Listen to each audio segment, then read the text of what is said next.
روزه ها رو خوندیم اما ماجرا ادامه داره. قتلگاه تموم شد اما کربلا ادامه داره. روزه ها رو خوندیم اما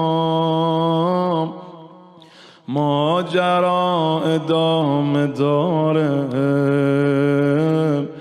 قتلگاه تموم شد اما کربلا ادامه داره.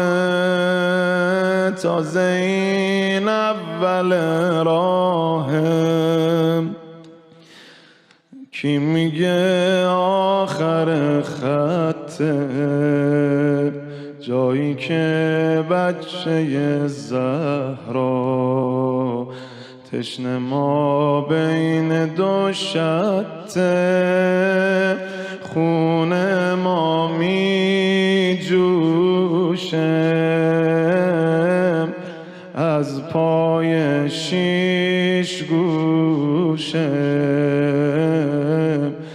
هر نوری جز نوره سار الله خاموشه. یا ابا عبدالله، یا ابا عبدالله،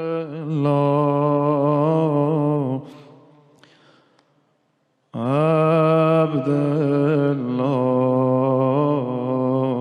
یا ابا عبدالله.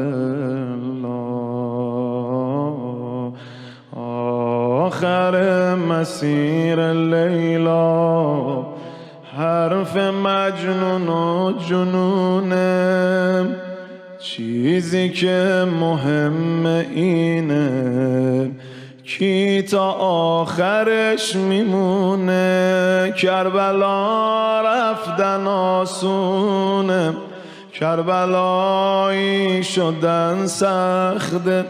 کربلا رفتن آسونه، کربلایی شدن سخته. هر کسی با حسین باشه به خدا خیلی خوشبخته. حسینی میمونیم، حسینی میمیریم،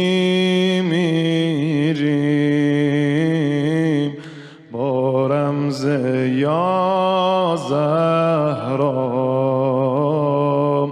دنیا رو میگیریم.